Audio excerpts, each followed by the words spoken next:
এত পছন্দনীয় মুসলিম শরীফের মধ্যে একটি রওয়ায়াত এসেছে, আল্লাহ রাব্বুল আলামিন আহকামুল হাকিমিন জমিন সৃষ্টি করার পরে, পৃথিবী সৃষ্টি করার পরে দেখলেন যে জমিন কম্পন সৃষ্টি হচ্ছে। জমিনের মধ্যে আল্লাহ রাব্বুল আলামিন খেয়াল করলেন জমিন কাঁপাকাঁপি শুরু করলো, ভূমিকম্পের মতো তিনি স্থির হচ্ছে না, জমিন স্থির হচ্ছে না। আল্লাহ রাব্বুল আলামিন আহকামুল হাকিমিন এই জমিনের মধ্যে পাহাড় সৃষ্টি করে দিলেন, পাহাড় দিয়ে দিলেন। দেখলেন যে জমিন স্থির হয়ে গেল। স্থির হওয়ার পরে ফেরেশতারা এই বিষয়টি লক্ষ্য করলেন, আল্লাহর দরবারে আরজ করলেন, ইয়া রাব্বুল আলামিন আহকামুল হাকিমিন, আমার মনে হয়, আমাদের মনে হয় এই জমিনের মধ্যে সবচেয়ে বেশি শক্তিশালী মজবুত হচ্ছে পাহাড়। এর থেকে শক্তিশালী আর কিছু আছে কি? আমার আল্লাহ পাক বলেন যে এর থেকেও আরও বেশি শক্তিশালী রয়েছে, আমি সৃষ্টি করেছি এর থেকেও আরও বেশি শক্তিশালী। এটা বলার পরে আমার আল্লাহ রাব্বুল আলামিন আহকামুল হাকিমিনকে জিজ্ঞাসা করে, এ আল্লাহ, এই পাহাড় থেকে আর বেশি মজবুত শক্তিশালী কি হতে পারে? বলে যে লোহা, আমি লোহা সৃষ্টি করেছি। তখন ফেরেশতারা তাআজ্জুব হয়ে গেল, আবার জিজ্ঞাসা করলেন, আল্লাহ, এই লোহার থেকে কি আরও বেশি মজবুত আরও কিছু তৈরি করেছেন আপনি? বলে যে হ্যাঁ, লোহা থেকে মজবুত আমি আরও বেশি কিছু তৈরি করেছি। বলে যে কিভাবে, কি? হ্যাঁ আল্লাহ, আমাদেরকে জানান।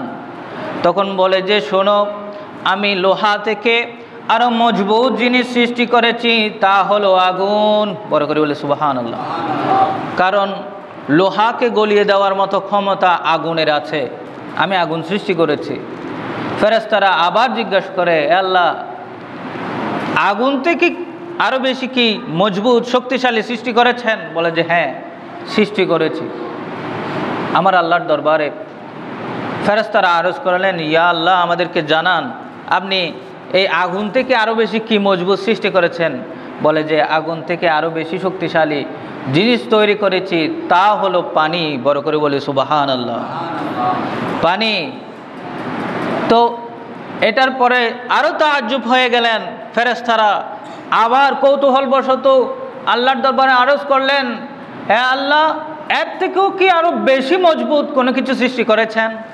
বলে যে হ্যাঁ, এর থেকেও আরও বেশি মজবুত আমি সৃষ্টি করেছি, শক্তিশালী আরও বেশি সৃষ্টি করেছি, তার নাম হচ্ছে বাতাস। এই বাতাস পানিকেও ঠেলে নিয়ে যেতে পারে। বড় করে বলি সুবহানাল্লাহ। এরভাবে প্রশ্ন করতে করতে শেষ পর্যায়ে আল্লাহর দরবারে আরজ করে, হে আল্লাহ, আপনি আমাদেরকে জানান না এই বাতাস থেকে আরও বেশি মজবুত শক্তিশালী আপনি কি সৃষ্টি করেছেন? তখন আমার আল্লাহ রাব্বুল আলামিন বলেন, ইমানদারের রিয়ামুক্ত গোপন সাদাকা আমি সৃষ্টি করেছি। বড় করে বলি সুবহানাল্লাহ। এত বেশি পাওয়ার সদকা করা, মানুষকে দান খয়রাত করা, এত বেশি পাওয়ার, এত বেশি শক্তিশালী। আপনার আগুন, পাহাড়, লোহা, বাতাস, পানিকে সহ, পানির থেকে সহ আরও বেশি শক্তিশালী এই সদকা। গোপনে গোপনে দেওয়া, মানুষকে দান খয়রাত করা, মানুষকে দিয়ে দেওয়া, সদকা করা, এগুলো আরও বেশি শক্তিশালী। আমার রাসূল পাক সাল্লাল্লাহু আলাইহি ওয়াসাল্লাম বলেন, মানুষ যে মালি, আমার মাল, আমার ধন দৌলত, আমার স্ত্রী সন্তান, আমার জায়গা জমি বলে চিৎকার করে, আসলে তার কোনো সম্পদই নাই তিনটা ছাড়া। তিনটা মাল তার নিশ্চিত, তিনটা মাল তার জন্য নিশ্চিত। সম্মানিত সামিঈন ইকরাম, একটা হচ্ছে সে যা খায়, যা খেয়ে ফেলে, এটা তার, এটার বাইরে আর নাই। আর সে যা পরে, পরিধান করা কাপড় চোপড়, এটাই তার। এরপরে আল্লাহর মাহবুব বলছেন যে 3 নাম্বার হচ্ছে যা আল্লাহর দরবারে ব্যয় করে, যা সঞ্চয় করে। মাল না, আল্লাহর দরবারে ব্যয় করা মানে সঞ্চয় করা। আমরা অনেকেই কনফিউজ থাকি, আমরা অনেকেই চিন্তায় থাকি যে আমার মালটা চলে যাচ্ছে, আমার ধনটা চলে যাচ্ছে, আমার টাকা পয়সা কমে যাচ্ছে, এই ধরনের চিন্তা করি। আসলে না, আমাদের ধন সম্পদগুলো বৃদ্ধি হচ্ছে।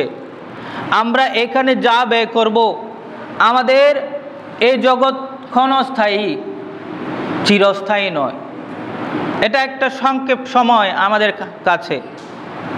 কিছুদিন আগে আমরা দেখলাম ফটিকছড়ির মধ্যে 2 জন বাইক অ্যাক্সিডেন্ট করেছে, একই দিনে 2 জন পুকুরে পড়ে মারা গেছে।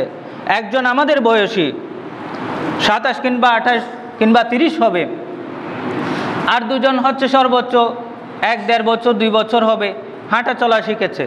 তাদের থেকে আমরা উদাহরণ নিতে পারি।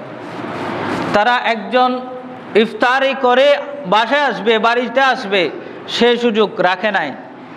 আর 2 জন বড় হয়ে মা বাবাকে টাকা ইনকাম করে দিবে হাতে, সেই সুযোগও আল্লাহ রাখে নাই। কার মৌত কখন, এটার কোনো নিশ্চয়তা নাই, গ্যারান্টি নাই, এটার কোনো সুযোগ নাই জানা। তো সুতরাং আমরা সকলে নিজেদের জীবনকে কাজে লাগাবো, সময়কে কাজে লাগাবো, সদকা দিয়ে আমাদের ইবাদতের মাধ্যমে আল্লাহকে রাজি করার চেষ্টা করব। আমাদের উচিত এভাবে আমাদের জীবনটাকে গঠন করা, নয়তো আমাদের এই জীবন বেহুদা।